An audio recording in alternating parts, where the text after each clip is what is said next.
Welcome to my channel. Today we are talking about time and your manifestation. The way that time is very, very frustrating. We're wanting something and we're thinking about the time factor. Why is it taking so long? Will it, if we've just started, how long is this going to take? Maybe it's an age thing. Maybe you're thinking that you're getting older, so you're panicking about the amount of time. So you are then holding on tightly to the manifestation. You can't really let go of it because you're stressing about the time. You can't let go of the time thing. Now, let me just tell you that the more you think about the time thing, the more time will pass. And that's because you're almost putting in a request, let this take lots of time, please.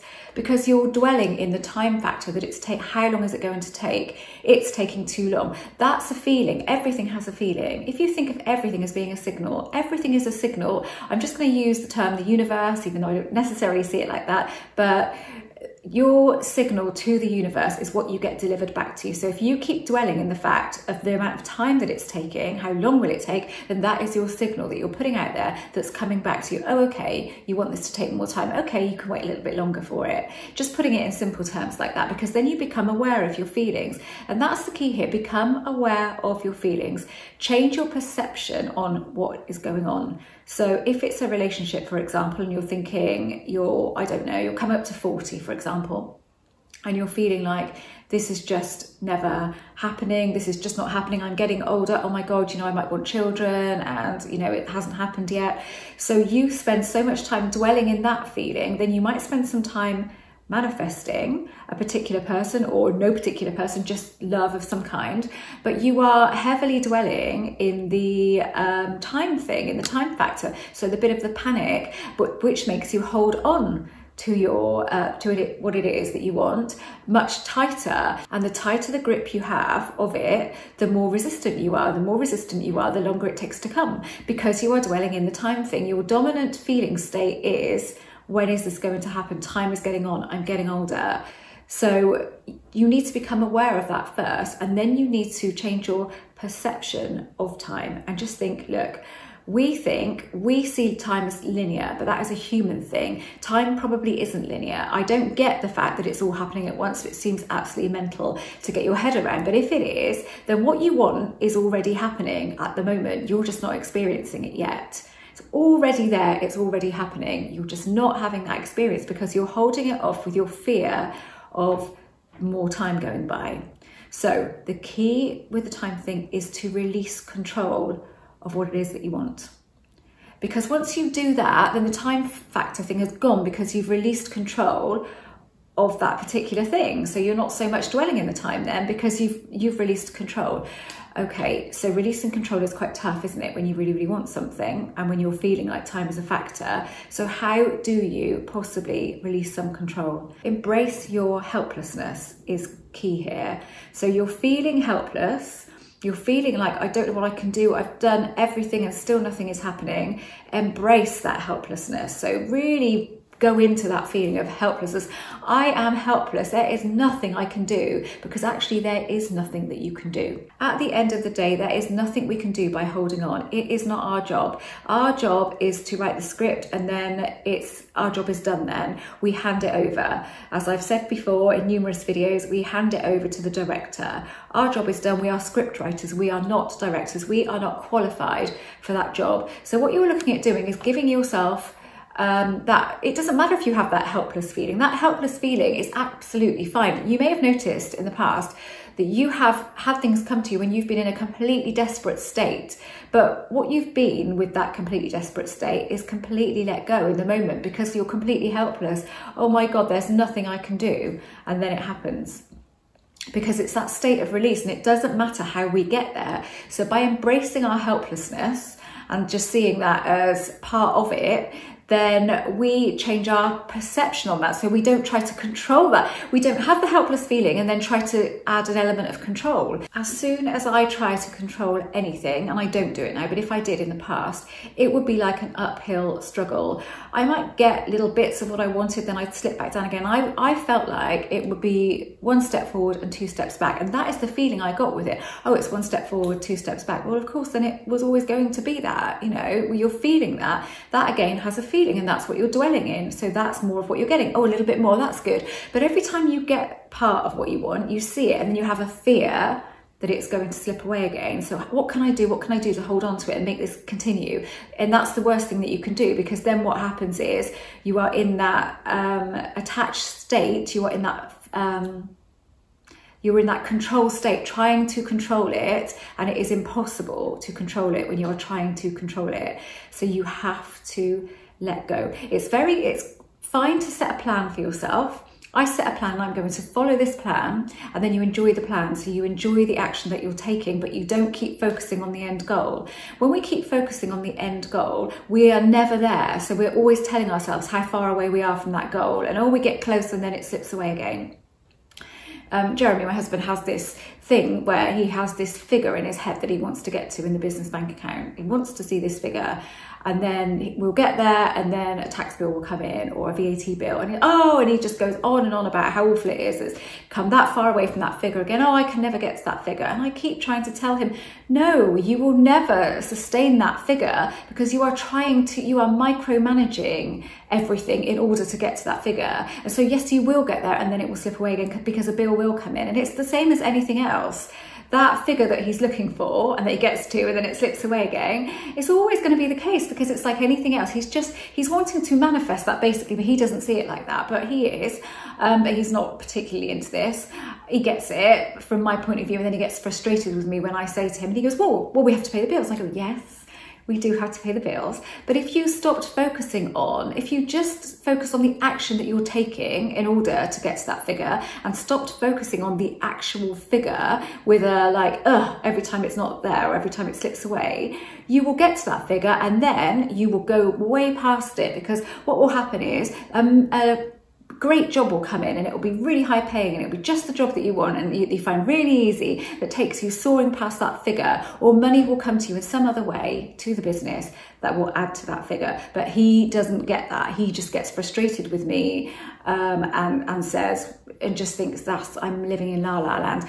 But you see, what I say to him is, well, look at what I'm doing. Can you not just take me as your guide, as it were? Because look where I was and look where I am now. And I never ever focus on the end goal. I occasionally slip to that, but I pull myself back. I go, no, hang on, where would I quite like to be? What would I really like to happen? And I think about it, and I think, yeah, that's cool, but I cannot put too much focus on that, because I will be constantly telling myself that I'm not there yet, because I'm human, and that's what humans do if we allow ourselves to. So I pull myself back, and I purely think, okay, if I take this and this action, then realistically I could be at this point. Okay, cool, let's do that. So I take the action necessary. I never take action that I'm not comfortable with. Don't ever do that, because that's not the right action for you. That's not inspired action. I only ever take action that I find inspiring and that I find good. You don't need to do things that make you uncomfortable. It's not about doing things that make you uncomfortable. It's about doing things that you enjoy. That's how we get where we want to go, because we're enjoying the action. And when you're enjoying the action, the goal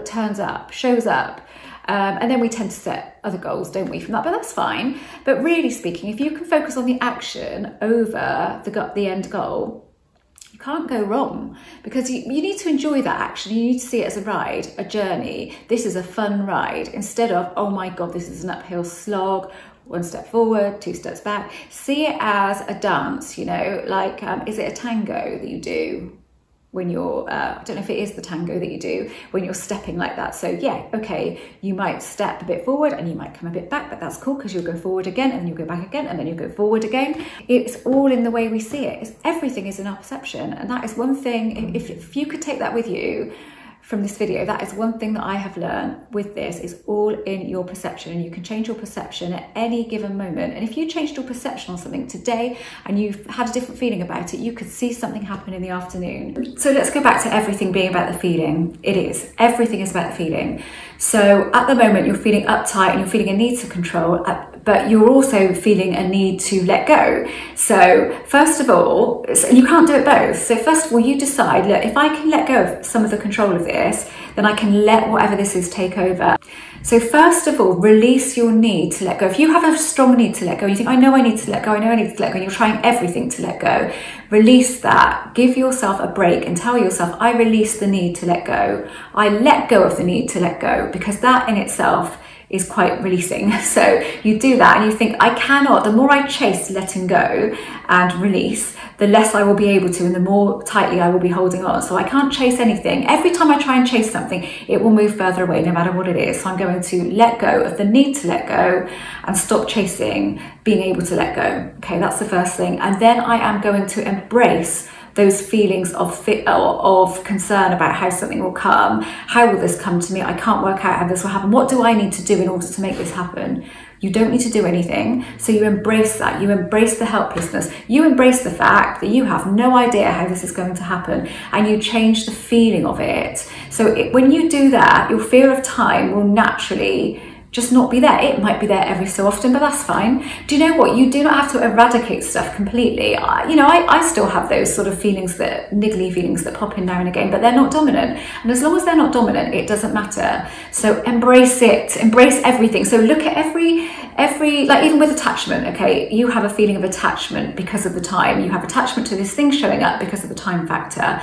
Embrace that attachment and go turn that feeling of attachment into, oh wow, I wonder how this is going to come. Because we can change anything, a feeling of anything. So see it as part of the process, see it as it's natural to feel some attachment. Stop trying to drop the attachment and then embrace the fact that you are helpless here. You really aren't in control. And the more control that you try to take, the less control you have. You get control by releasing control. And I get that that's not that easy, but you need to start from a point of knowing that that is how you feel better. Because at the end of the day, when you've let go to a point, you feel better anyway about everything. Everything feels better and you almost feel like, oh well, whatever. And if you can get to that point, then you're there, and then you will see changes occur and you will see yourself moving towards, and when you see yourself, whether you get that manifestation directly or you see yourself moving towards it, either way you embrace. So embrace the fact that you're moving towards it instead of going, but I'm not there yet, and sort of dwelling in that, oh, that's not enough feeling, because that's just not what you want. You want to embrace everything you can. It's all about embracing everything, embracing every feeling and seeing it as part of it. Oh my God, how's this going to happen? How cool will this be? You just change your whole outlook on this. It might be a bit of a practice thing. I mean, it's the only way, honestly, because you just leap into that different reality then really super quickly, and you think, whoa, it will really make you realise that it is all about your attitude and it is all about your perception. And if you can change your perception, you can change your life. Honestly, that's what I had to do. I had to change my perception because I used to find it very easy to set a goal. Yeah, this is what I want. Yeah, this is what I'm having, and that's that. And I used to feel that inside. Yeah, definitely I'm going to have that. And I'm not going to let nothing's going to stop me from getting that. I was very much like that. I would never give up on things, which is good. It is a good quality. And it was great for me, especially being in business. But I was always felt that I was a little bit away from that actual goal. I was never quite there. And I would find myself dwelling in that, but I didn't know what I was doing. So of course I was never quite there. And I would set myself quite big goals. So I would think, oh, well, maybe this is how it's supposed to be. Only a certain few people get here. But that's like, maybe okay, I'm here, and it was when I started releasing on it that I would see myself leap to that goal. I mean, there are some things back in the day, business-wise, that I didn't achieve, but when I look back on them, I was only feeling like I wanted to achieve them because I ought to. This is where I ought to be at this point in my life doing this. But the job I was doing I didn't have any passion for anyway. I mean, I was good at it. I didn't mind it, but it wasn't like what I'm doing now. I didn't have that huge passion for it. So I would set myself goals without a real desire to be in that position, if that makes sense. Because I found that the success of this with me is to actually know that it is an actual desire. No, I do really want this, and it will be awesome, rather than before when I was, because the business that I was in before was a default, not my fashion business, that was different. I did hit all my goals there because I did have a passion for that. But the SEO and digital marketing and that, I sort of fell into it by default, really. It wasn't anything that I chose. It wasn't a career that I chose for myself. It's a long story. So I was kind of having a double feeling state. Yeah, okay, let's achieve this and this, but with also not having any passion for it particularly, going through the motions, knowing I was good at it and I could achieve results for people, but knowing that it wasn't really my life plan, it wasn't really what I wanted to do. So, when you've got that kind of conflict going on, I can see now why those things didn't happen. And actually, just as well they didn't, because then I wouldn't be doing what I'm doing now. I've been led to this path, And this is me, you know, writing and talking to people. Oh my God, like this is me. That's what I'm meant to do. I love talking to people. I love meeting you guys because you're all so interesting. And you've all got like amazing things going on and you're all over the world. And I'm getting to speak to all of these amazing people all over the globe. I mean, how awesome is that? And I'm getting to write and I just love to write. So thank goodness that those things didn't pan out. And you know, I wasn't so gutted about it because I never, like I said, didn't have that passion for it. When you have a passion for something, you're more gutted when it doesn't work out. But if you take your focus away from the end goal and purely focus on the action, even if you're a person that feels that you need to take lots of action and you really struggle with not taking action, that's fine. Let's just work with that. That's you, that's your personality. So go, okay, this is the action I'm going to take in order to get this. Like with me, work-wise, I don't do it in my personal life, but I do it work-wise. So I'm going to take this and this action because it feels good to me, but I'm purely going to focus on that. I'm going to feel good about the action. I'm going to take my focus off of the end goal. Even if it's a person that you're a person that cannot do nothing, you know, manifesting a person. And if you can do nothing, then that's awesome. And that is the easiest, quickest route to do nothing and to feel that like, oh wow, how's this going to come? Brilliant. That's when it comes the quickest. But if you are a person that can't do that, then go with you, go with your personality. Don't listen to what I'm saying about doing nothing because I am an inherently lazy person and I want the quickest route possible. But if you like taking action, then just enjoy the fact, embrace your enjoyment of taking action and say, this is me. I need to take action. I like taking action. So do that. Take whatever action you, whether it's affirmations, vision boards, whatever it is that you like doing, scripting. Go with the flow, go with you and your personality. Don't go with what somebody else tells you to do, but take your focus off of that end goal so that you're not constantly feeling like you're not quite there. Right, I was going to make this a short video, but it always turns out to be hugely long, doesn't it? Because I'm putting out hopefully more useful videos now, it takes a bit of, it's always something that I feel really passionate about and I try to keep it concise and then I sort of go bleh. So really this is about time. It is kind of about time, but it's also about taking your focus off of that end goal in order to mean that time just isn't really a factor for you. You're just not considering it so much.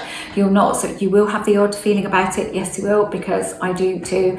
And I've been doing this for 7 years and I'm always learning, constantly learning and evolving and as you will.